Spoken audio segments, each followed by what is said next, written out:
창세기 24번째입니다. 지난번에 은혜 나눴던 창세기 2장 15절입니다. 15절인데, 이거 읽어드려가지고 다시 읽지는 않고요. 그와 관련된 그 경작, 아바드, 그 지킴, 샤마르, 이 경작과 지킴이 아주 중요해서 이 경작과 지킴이 하나님 경륜 안에서 어떻게 회복되는가를 좀 보고 싶었습니다. 보고 또 이를 또 은혜 나누는 게 중요한 의미가 있다 싶어서 그 관련된 그 성경 본문 말씀은 제가 읽도록 하겠습니다. 그 우선 마태복음 6장 10절 예수님이 가르친 기도거든요. 나라가 임하시오며 뜻이 하늘에서 이루어진 것 같이 땅에서도 이루어지이다. 그리고 11장 28절 마태복음 수고하고 무거운 짐진 자들아 다 내게로 오라. 내가 너희를 쉬게 하리라. 그리고 6장 33절인가요? 너희는 먼저 그의 나라와 그의 의를 구하라. 그리하면 이 모든 것을 너희에게 더하시리라.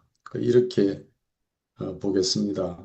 이걸 중심으로 경작과 지킴이 회복되는 어, 은혜를 나누기로 하겠습니다.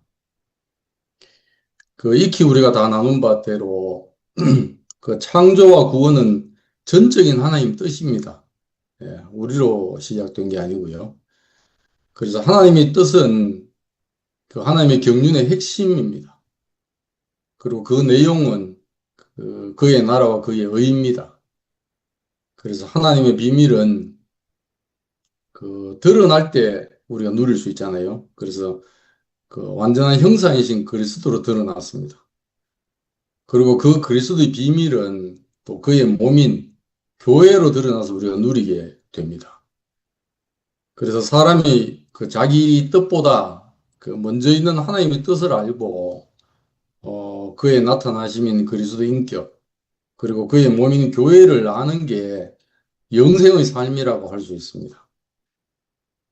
그래서 사람과 사람들의 모든 과정들이 모두 협력이 돼가지고 개인적인 전 과정이든 또 교회를 이루고 있는 지체들의 모든 형제 자매들이 협력된 과정이든지 간에 그 협력이 돼가지고 하나님의 뜻을 알고 그의 경륜에 참여하게 된다. 그렇게 되면 그 모든 개인적이거나 단체적인 과정들이 쓸모없는 게 없게 돼요. 다 쓸모있게 돼요. 그리고 거룩한 삶의 여정이고 참 열매를 갖게 되거든요. 그래서 지난번에 보았듯이 에덴 동산에 두사 그것을 경작하며 지키게 하셨다. 이렇게 나눴습니다. 지난번에 두심에 관해서도 우리가 봤잖아요. 그 위치를 좀 변경해서 두시는 은혜는 계속됩니다. 하나님 포기하지 않으시기 때문에. 그리고 이제 그 타락 이후에 이 사람을 버려두지 않는다는 거잖아요. 그게 우리의 참 하나님의 은혜입니다. 은혜. 그래서 아담을 동산 밖으로 내보냈지만 완전 방치는 하지 않으시고 그 근원이 된 땅을 갈게 하셨거든요. 추후에 구속을 기다리면서. 그리고 노아를 방주 안에 넣어서 보존해 주셨습니다. 그리고 아브라함을 가나안 땅으로 불러서 언약의 땅으로 두었습니다. 그리고 이스라엘을 성막 중심으로 두셨고요. 이거는 하나님의 주권적인 은혜입니다. 은혜. 우리가 하나님을 찬양하고 그의 은혜를 참 감사하는 게 이 점이죠. 그래서 에덴 동산 그 안에 있었던 첫 제사장인 아담, 이건 하나님 나라와 그의 의의 시작이라고 할 수 있습니다. 그리고 성막과 제사장들은 오늘날 교회와 예수 그리스도의 예표죠. 그래서 예수님의 기도를 제가 봤는데요. 보고자 하는데 그 기도의 핵심이 다름 아닌 하나님의 뜻입니다. 하나님의 뜻이 예수님 자신과 그 사람들 사이에서 이루어져 가지고 하나님 나라가 이 땅에 임하는 것. 어, 그래서 하나님 나라가 이루어지는 것. 그게 예수님의 어, 최대의 관심사고 자신의 일입니다. 그래서 타락 이후에 이제 경작과 지킴을 보면 요약을 하면 경작은 남았습니다. 그러나 왜곡되어 있습니다. 왜곡되어 있고 지킴은 그 상실까지는 아닌데 이게 좀 붕괴됐다고 할 수 있습니다. 지킴은 그 경작과 지킴은 사라졌지만 그 이제 경작의 형태와 성격이 좀 바뀌어요. 왜곡됩니다. 그래서 우리가 봤듯이 에덴 동산에서의 경작이라고 하는 거는 그 두 가지라고 그랬잖아요. 경작하고 돌보고 섬기다. 이런 거죠. 그거는 기쁨의 섬김이었습니다. 그리고 생명을 살리는 돌봄이었습니다. 그리고 이제 지킨다는 거는 그 타락 이전이니까 사탄의 계략이 뱀을 통해서 들어오기 전에 평화로운 속에서 그 지킴이었죠. 그런데 이제 타락 이후에 우리가 봤듯이 경작은 뭐가 돼버렸냐면 수고하고 땀 흘리고 고통이고 이렇게 왜곡이 돼버렸어요. 이게 타락 이후에 사람이 수고로움이거든요, 이게. 그래서 얼굴에 땀을 흘려야 먹을 걸 또 먹는 그런 지경이 돼버렸습니다.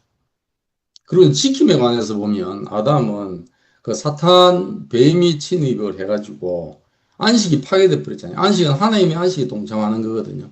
그러니까 안식이 파괴돼 버리기 때문에 그 동산 밖으로 내보내서 쫓겨났잖아요. 그러니까 더 이상 이 동산을 지키는 자가 못 되는 거죠. 근본적으로는 하나님이 흙에서 불러낸 그 위치를 지키는 자가 스스로가 못 되는 거죠. 그래서 지키는 자가 아니고 거기다가 더 나아가면 생명나무로의 접근이 차단이 됐습니다. 차단이. 그래서 하나님 편에서의 지킴만 남았습니다. 그게 이제 그룹들과 두루 도는 화영금으로 생명나무 길을 지키겠다. 이게 이제 이 사람에게 지킴을 위임을 해야 되는데 사람이 그 자격이 없게 돼버리니까 하나님이 이제 지켜야 돼요, 이걸. 그래서 성막과 성전에서의 제사장은 그 회복된 아담의 다른 모습입니다. 모습. 그래서 성김과 지킴은 좀 제한적으로 회복이 된 모양을 우리가 보거든요. 그래서 땀이 나게 하는 것으로 허리를 동이지 말 것이며 에스겔 44장 18절인데 그 제사장에게는 땀이 금지가 됐습니다. 땀이. 그거는 지난번에 봤잖아요. 이 하나님께 드리는 제사는 그 사람의 땀으로, 수고로, 고통으로 드리는 게 아니고 전적으로 하나님의 은혜 질서 안에서의 섬김과 봉사라는 겁니다. 그래 땀 흘리면 안 되는 거죠. 땀 흘리면. 그 땀 흘리는 걸 옆에 보는 것도 힘들거든요. 그 제가 그 저는 기억이 잘 안 나는데 그 상도 형님이 처음 교회 너무 교회 초대를 받아가지고 어, 막 말씀한다고 하는데 영화인데 이마에 막 땀이 흘러가지고 그랬잖아요. 그 내가 힘이 막 드는 거죠. 처음 하니까 막 뭘 표현해야 될지 몰라가지고 막 이마에 땀이 막 그러면 이제 지켜보는 사람들도 안쓰럽기도 하고 그렇잖아요.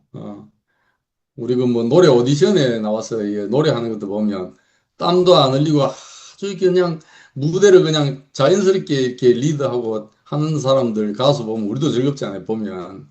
근데 뭐 나와가지고 뭐 땀 흘리고 막 그러면 보는 사람도 참 힘들거든요. 그런데 이제 한편 땀이 완전히 제거된 건 아닙니다. 성막과 성전에서는 금지가 되어 있습니다. 그래서 이제 우리가 대표적으로 제사, 번제, 속죄제, 속건제 여기에 보면 땀은 금지가 됐는데 땀 대신에 동물의 피가 계속 들여져요. 이건 대신해서 들여지는 거잖아요. 원래는 사람이 들여져야 되는데 사람이 들여지지는 존재가 못 되다 보니까 동물의 피를 계속 들였습니다. 이게 옛 언약의 제사입니다. 이거는 이제 방어적이고 또 간접적이잖아요. 사람 자신이 들여지는 건 아니니까. 그리고 법적인 지킴이 돼버렸어요. 제도적인 지킴이 돼버렸습니다. 이게. 그래서 나오는 그 유대민족에 나오는 그 제사법에 아주 중요한 문제가 있거든요. 생명이 피에 있으므로 피가 죄를 속하느니라. 이게 레위기 17장 1절의 말씀, 11절 말씀인데요. 피는 땅을 더럽히나니 피 흘림을 받은 땅은 그 피를 흘리게 하는 자의 피가 아니면 속함을 받을 수 없다. 이게 아주 성경에 중요한 거거든요. 십자가까지 갑니다, 이게. 그래서 피 흘림이 없은즉 사함이 없다. 어, 그래서 가인이 피 흘린 자잖아요, 예를 들면. 그래서 이거 피는 아주 속죄하는 겁니다. 생명의 문제니까. 그 근본적으로 사람이 돌아오려면 생명이 바뀌어야 된다는 본질이 있거든요. 그래서 이제 율법은 이제 그 지난번에 샤마르 지키다 할 때 뭐 성막을 지키다 그다음 율법을 지키다 할 때 사마리가 나오거든요. 그건 율법의 내용을 지키라는 거잖아요. 그래서 이를 받은 그 모세를 통해서 받은 백성들이 뭐 준수하겠나이다. 뭐 율법을 모르고 하는 말이죠. 하나님 전 마음을 아는 사람만이 지킬 수 있는데 그래서 지키라고 하지만 율법은 명령을 해요. 하지만 이게 하나님의 마음을 이룰 만한 생명이 아니기 때문에 지킬 수가 없어요. 우리도 종교 생활을 해봤잖아요. 율법 생활을 해봤거든요. 안 돼요. 그러니까 그래서 이제 로마서 3장 20절에 율법의 행위로는 의롭다 하심을 얻을 육체가 없나니 율법으로는 죄를 깨달을 뿐이다. 그러니까 죄를 깨닫는 거지 율법을 이룰 수 없다는 거예요. 그러니까 이게 제한적이잖아요. 성김과 지킴이라는 게. 그리고 이제 우리가 보듯이 아브라함 아들 이삭 대신에 순양이 죽었습니다. 이게 대속의 원형이거든요. 그래서 이제 그때부터 시작해서 그 제사 지낼 때마다 사람을 대신해 드려졌던 피조물, 희생 동물들은 그렇게 얘기하겠죠. 피조물에 고대하는 바는 하나님의 아들들이 나타나는 것이다.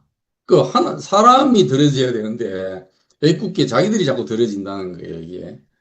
그래서 피조물이 허무한데 굴복하는 것은 자기 뜻이 아니고 오직 굴복하게 하신 이로 말미암은 것이다. 그렇습니다. 그래서 첫 제사장 아담은 사탄의 침범의 탓으로 그 사람의 위치와 동산을 지키지 못하고 동산에 쫓겨나서 땀으로 살다가 죽었습니다. 그런데 성막의 제사장들은 은혜의 질서 안에서 동물의 피에 안수했잖아요. 대신 드려진 동물의 피에 안수를 하고 그로 인해서 덮었습니다. 그래서 은혜의 덮개가 되는 건데 그렇지만 자기는 완전히 안 드려진 거거든요. 이게 이제 어떻게 회복되는가? 이걸 회복한 이제 하러 오신 분이 예수님입니다. 그래서 새 언약이신 예수 그리스도 안에서 이 경작과 지킴이 전환이 되고 회복이 되거든요. 어, 그래서 경작의 전환과 회복에 대해서 어, 인자가 온 것은 섬김을 받으려 함이 아니라 도리어 섬기려 하고 자기 목숨을 많은 사람의 대속물로 주려 함이다. 그랬습니다. 그러니까 예수님의 섬김은 무슨 성과를 위한 노동이 되거나 무슨 율법의 행위가 아니죠. 그 아버지께는 물론 그 많은 사람들에게 자기 자신을 전부 내어드리는 완전한 제사인 거죠. 그 자기를 다 주는 겁니다. 자기 자신을 주는 겁니다. 뭐 가르치거나 무슨 행위를 해서 본을 보이거나 이런 게 아니고 그 자기 생명을 분배하는 거죠. 자기 생명을. 그래서 이거는 사람 존재의 위치와 용도를 분명하게 드러낸 겁니다. 이게 사람이다. 이렇게. 그래서 그 누가복음 22장 44절에 보시면 예수께서 힘쓰고 애써 더욱 간절히 기도하시니 땀이 땅에 떨어지는 핏방울 같이 되더라. 이게 겟세마네 동산에서 예수님이 기도하시면서 보인 거거든요. 그러니까 이제 아까 보았듯이 아담은 땀을 흘려야 먹을 걸 먹고 또 성막 성전 안에 있는 제사장은 땀을 흘리면 안 됐었어요. 금지가 됐습니다. 근데 그러면 왜 예수는 이 땀을 흘렸냐? 이게 땀을 흘리잖아요.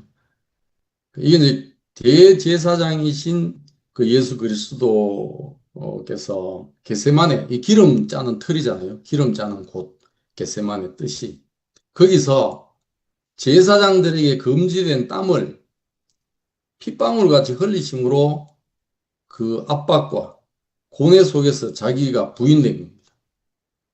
자기가 완전히 부인되는 과정이, 그래서 온전한 순종의 본을 보인 겁니다. 그래서 나오신 말씀이 내 원대로 마옵시고 아버지 원대로 하옵소서. 우리가 볼 때 이게 아들이잖아요. 아버지 뜻대로 되기를 원합니다. 이게 아들인 거죠. 뭐 좋은 행실을 하고 좋은 영광을 뭐 따다가 아버지께 드리고 이런 게 아니고, 저도 뭐 어려운 공부를 해가지고요. 뭐 엄마 아버지한테 엄마 아버지 이거 했습니다. 이 갖다 드리고 싶은 마음이 옛날에 있었거든요. 근데 그게 효도가 아닌 거예요. 효도가 아니고 우리 교회를 만나서 어, 참 이번에 문정의 자매 간증했던 것처럼 우리가 다 그 포함되잖아요. 아, 이 교회 와서 말씀을 들으니까 그 아들의 자리를 알고 나니까요. 뭐 아주 그 우리 기본적으로 아버지 앞에 참 무릎을 꿇고 아버지 저를 낳아주셔서 감사합니다. 이 고백이 나오더라고요. 우리의 보편적인 마음들이잖아요. 음. 그 예수님이 이제 우리 앞에서 아버지 하나님 앞에서 이렇게 하신 거죠. 자기 자신의 존재를. 그래서 예수님은 아담의 땀과 제사장들의 반복적인 수고를 자기 몸에 받아들인 겁니다. 그래서 자기 뜻이 죽었습니다. 여기서. 자기 뜻이. 그리고 이제 그 요한복음 9장 34절에 보시면 한 군인이 창으로 옆구리를 찌르니까 곧 피와 물이 나오더라. 이 십자가에서 십자가에 못 박히셔서 자신의 피를 흘린 거잖아요. 동물의 피가 아니고 이제 자기의 피. 만물이 고대하기를 피조물이 고대하는 게 하나님의 아들이 나타나는 걸 고대한다. 그 고대를 이룬 겁니다. 그래서 자기 피를 흘려서 아담의 저주의 땅을 뭘로 바꾸냐면 은혜의 속죄 피로 바꾼 겁니다. 이 전환입니다. 너무너무 감사하잖아요. 그래서 예수 그리스도는 제사장이자 제물로 드려진 겁니다. 단번에 드려지심으로 끝나서 이제는 몸까지 완전히 끝난 거죠. 우리가 다시 뭐 몸까지 끝날로 하면 안 됩니다.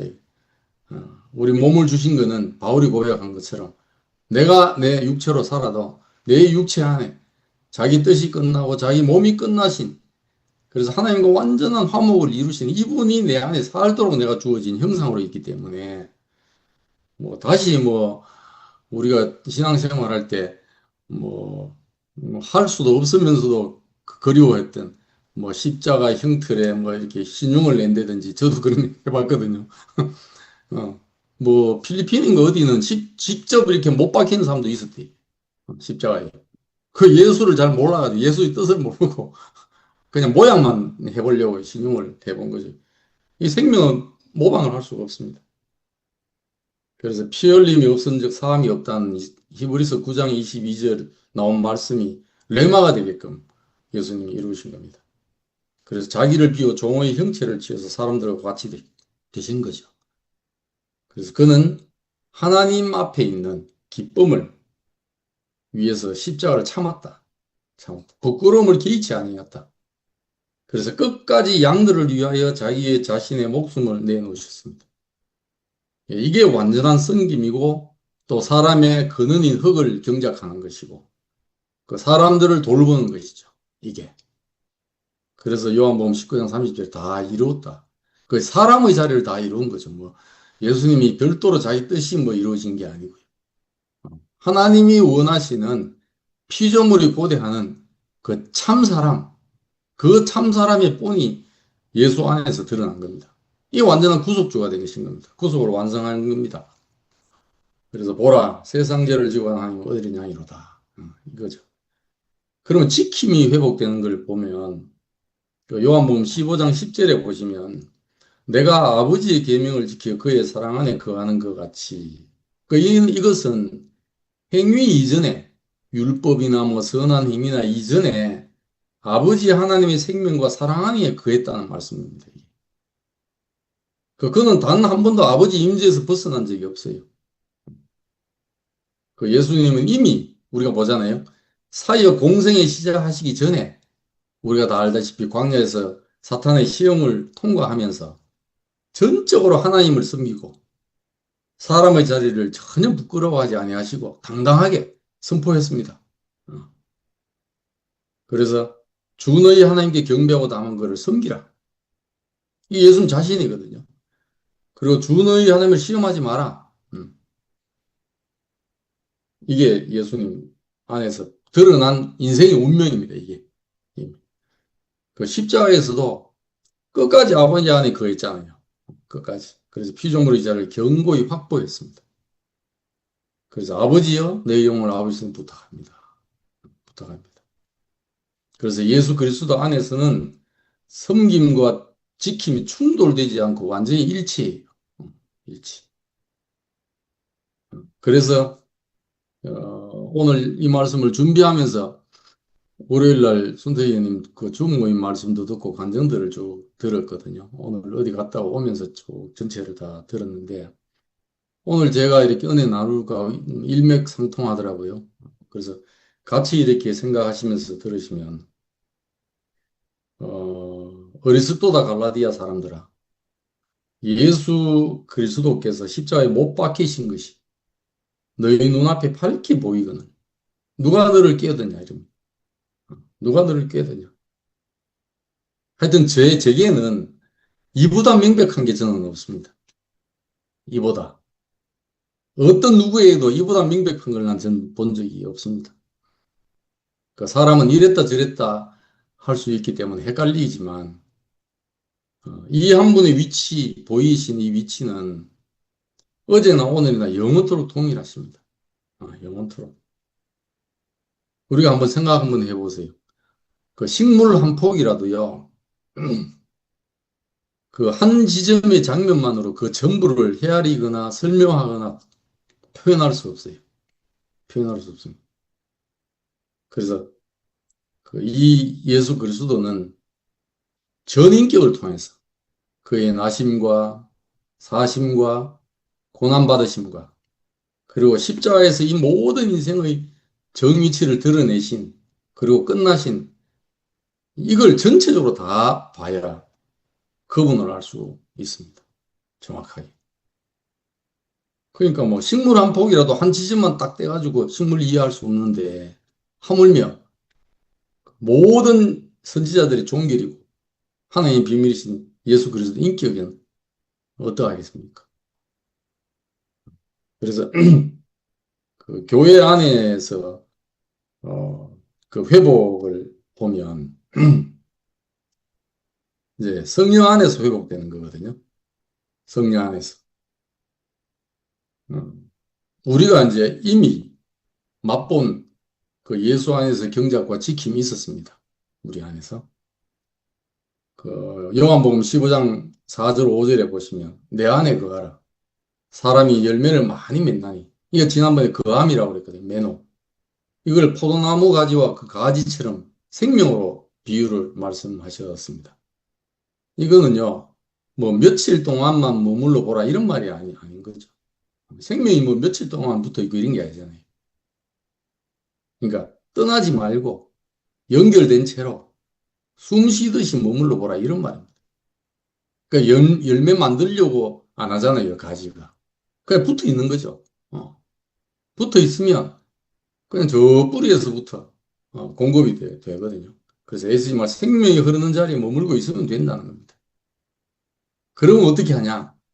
예수님이 부활하신 이후에 그 개인에게 온 게 아니고 제자들에게 공동체에 오셨습니다. 그리고 그들을 향하사 숨을 내쉬며 이르되 성령을 받으라. 그 자기 부활 과정을 거치신 영으로. 그래서 이렇게 오신 분이 우리 교회의 머리고 또 교회는 그의 몸으로 만물 안에서 만물을 충만케 하시니 충만입니다. 이 내 안에란 말이 아까 말씀드린 것처럼 그 예수 그리스도 자신이거든요. 그럼 그 자신을 어느 한 부분만 딱 떼면 안 돼요. 그분의 나심과 사심과 고난받으심과 그가 아버지 하나님의 경륜에 따라서 십자가에 못 박히신 상태에서 그 절대적인 하나님의 주권 앞에 아멘, 아멘. 그래서 이 그리스도 예수 안에 아멘밖에 없대요. 예밖에 없다. 그래서 그 안에 자신의 끝났음을 인정하신 그 인격입니다. 이게 회복된 에덴이거든요. 그 이분이 이제 우리에게 말씀하십니다. 수고하고 무거운 자다 내게로 오라. 내게로 오라. 내가 너희를 쉬게 하리라. 그 이분 생명 안에 있으니까 멍행을 씻고 짐은 가벼운 거죠. 그러니까 그러므로 이 안에 있으면 경작과 지킴은 뭐 무슨 성취를 위한 종교적 노동이 된다든지 소명 부르심이 없는 사역 중독이 되는 게 아닙니다. 그리스도 안에 거함으로 말미암아서 그 안식과 그의 생명 안에서 자연히 흘러나오는 열매인 거죠. 그게 아바드가 됩니다. 섬김이 됩니다. 이제 스스로 어떤 선한 행위를 하기 전에 그리스도 안에 in Christ, in church, 그 몸 안에 있으면 됩니다. 지난 안 그래도 복순자매 간증도 듣고 여러 형제 자매들의 간증도 이렇게 들었는데요. 전혀 염려할 게 없어요. 여기 있는 사람도 다 똑같습니다. 처음에 시작할 때. 그냥 안에 있는데 흘러온 것이지, 뭐 우리가 뭘 안에서 힘써서 된 게 아니거든요. 그래서 예수님이 15장 4절에 봤던 구절에 있는 말씀인데 이미 약속을 하셨어요. 내 안에 거하라. 어디에? 그리스도 안에, 교회 안에, 몸 안에. 그러면 어떻게 하시겠다고 약속하셨냐면 나도 너희 안에 거하리라. 이게 하나의 예수님의 약속입니다. 이게 나도 너희 안에 거하겠다. 그럼 그분이 내 안에 거하면 어떻게 됩니까? 그분이 내 안에서 그분의 기도가 나오게 마련이잖아요. 나라가 임하시오며 뜻이 하늘에서 이룬 같이 땅에서 이루어지기를 원합니다. 우리가 지금 예수님의 기도를 우리가 하고 있는 거거든요. 너희는 먼저 그의 나라와 그의 의를 구하라. 그래야면 이 모든 것을 너희에게 더하시리라. 이건 명령이 아니고 우리 가운데 거하신 주님의 생명으로 말미암은 기도와 열매인 거죠. 우리 안에서. 어, 그래서 우리는 이제 우리의 형편을 보면 어떻게 보면 참 감사하거든요. 지난번에 우리가 다 노래하듯이 정의의 간증을 듣고 참 너무 감사하잖아요. 그 정의도 마찬가지죠. 예를 들면 목사님 만나서 그리고 또 교회 안에 지난번에 제가 언급한 그 예수 그리스도 생명을 살아냈던 형제 자매들 그리고 이제 최근에 순에서 종천 형님 삶, 그 다음에 그 전에 또 상도 형님 삶, 그리고 최근에 이제 뇌관을 탁 건드려 준 게 유시 형님하고 점숙 누나 삶. 이게 다 전체를 본 겁니다. 전체를. 어느 한 사람이 역할을 한 거 아닙니다. 어. 그러니까 다 보여진 거죠. 협력이 돼서 보여진 거잖아요. 그 교회 안에 있으면 되는 거죠. 그런 반면에 또 한편 더 나은 본향을 향한 그 길 가운데서 우리가 경험하고 있는 잠깐 동안의 환란도 점점 그렇게 느껴져요. 저는 은혜다. 새로운 은혜다 이게. 우리 옛 신앙생활을 돌아보면요. 뭐 신앙생활 안 하시다가 오신 분들도 있는데 그때 시절을 돌아보면 그때 섬김과 경작이라고 하는 거는 뭐 땀 흘리는 활동은 많았습니다. 뭐다 종교생활 해보신 분들 알지만 울어도 안 되고 웃어도 안 되고 뭐 많이 해봤거든요. 근데 그때의 섬김이라고 하는 활동들은 정작 하나님 경륜보다 그건 아예 모르고 나를 위한 것이었어요. 내 목적, 내 뜻. 심지어 뭐 내가 천국 가기 위해서, 천당 가기 위해서. 그리고 생명을 살리고 돌보는 것이 아니었습니다. 뭐 서로 경쟁하듯이 하는 노동이었죠. 그리고 지킴은 또 어땠냐면 십자가 예수 안에서 발견된 사람의 자리와 그 몸인 에덴 동산을 몰랐을 뿐더러 희미하게 알았어도 그 자리와 그 동산의 경계를 보호하고 보존하는 게 아니었습니다. 그저 표면적으로 율법, 전통, 교리, 질서 이런 게 명분이 되어가지고 규칙 따르고 통제하고 배제하고 이랬습니다. 그러니까 우리가 뒤돌아보면 너무너무 감사한 거죠. 오늘 지금 누리고 있는 게. 그래서 이는 모두 다가 하나님의 안식의 참여와 부활하신 예수 그리스도 성령 안에 거함이 없었던 데에 대한 기인함입니다. 그래서 이제 하나님의 안식과 십자가에 못 박히신 예수 그리스도 안에 거함으로 우리가 경작과 지킴이 회복돼서 맛본 시절이 한참 우리 누렸습니다. 분명히. 이건 너무 분명합니다. 저는. 그런데 이제 그 사탄의 교묘한 계략과 사람의 연약함으로 인해서 잠시 동안 혼란 중에 처해 있는 겁니다. 근데 이 또한 저는 어떻게 새겨지냐 하면 하나님이 우리로 하여금 그 주님의 고난과 죽으심이 과정 안에 잠시 두셨다 이렇게 생각이 들어요. 요한복음에 소경 날 때부터 소경된 자를 일컬어서 그랬잖아요. 이 누구 죄 때문입니까? 세상의 종교의 시각은 이렇습니다. 근데 뭐라고 합니까? 예수님은 아니다. 하나님의 영광을 나타내는 일이다. 우리도 같다는 생각이 들어요. 우리도. 그래서 그 주님의 고난과 죽으심을 더 깊이 경험을 해서 우리 몸에 체유를 해가지고 하나님의 영광을 드러내게 하실 깊은 은혜로 새겨집니다. 그래서 히브리서 2장 7절에 보면 그를 잠시 동안 천사보다 못하게 하시며 영광과 존귀로 관을 씌우시며 그리고 골로새서 1장 24절에 보면 바울이 그렇게 얘기합니다. 내가 이제 너희를 위하여 받는 괴로움을 기뻐하고 그리스도의 남은 고난을 그의 몸된 교회를 위하여 내 육체에 채워놓으라. 이렇게 말씀하십니다. 그러니까 저도 같은 마음이 들거든요. 그래서 예수 그리스도로 말미암아 구속은 완성이 됐습니다. 어, 그를 시작으로 몸인 교회가 완성되어 가고 있잖아요. 이제 이런 길목에 뭐 사탄의 계략도 계속 이어지지 않겠습니까? 우리가 목도하는 바대로. 그렇지만 그 가운데서 우리의 그리스도의 구속 안으로 함께 연합된 참여는 계속 지금 진행되고 있습니다. 그래서 바울의 고백이 다시금 제 고백이 되더라고요. 고린도전서 2장 2절에 있는 내가 너희 중에 예수 그리스도와 그가 십자가에 못 박히신 것 외에는 아무것도 알지 아니하기로 작정했다. 이게 뭐 일부러 작정해서 작정이 아니고 이 심정이 들잖아요. 이렇게. 음. 그래서 믿음의 주요 온전케 하신 예수를 바라보자. 바라보자. 바라보자. 우리가 바라볼 게 뭡니까? 이 예수 그리스도. 어제나 오늘이나 동일하신 예수 그리스도.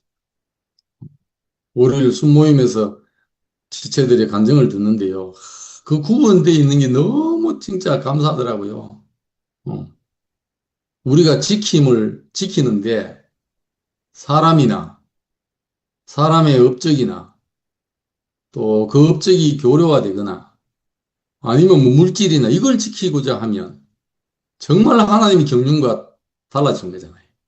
근데 그게 아니고 우리 안에는 참 아름다운 분별력을 우리한테 허락하셔가지고 그리스도를 하나님 뜻 가운데 있는 중심인 그리스도를 보게 그렇게 우리를 눈을 밝히 주셨다는 게 너무 감사하더라고요. 그래서 에피소드 하나 말씀드리고 마칠 텐데요. 제 대학교 동기인데 법대 교수로 있는 친구를 만나서 점심을 먹는데 그 양반이 하는 말이 이 말이 그 유모차 지나가는 걸 봤는데 유모차 안에 개가 있더라는 거예요. 그걸 깜짝 놀랐대요. 원래 유모차 안에 사람이 애기가 있어야 되잖아요. 근데 그때 놀랐는데 다음에 유모차가 지나가길래 보니까 애기가 있더래요. 더 놀랬대요. 어. 하나님 경륜 안에 누가 있어야 됩니까? 그리스도가 있어야 되죠. 근데 어느 날 하나님 경륜 안에 보니까 사람이 있어요. 사람. 그래 놀랬어요. 근데 세월이 흘러가지고 하나님의 은혜로 보니까 하나님 경륜 안에 누가 있냐? 그리스도가 있는 거예요. 야, 이게 놀랄 일이잖아요. 우리를 정말 올바른 방향으로 이렇게 갈 수 있게끔 하나님의 은혜를 베푸셨다는 생각이 깊이 듭니다.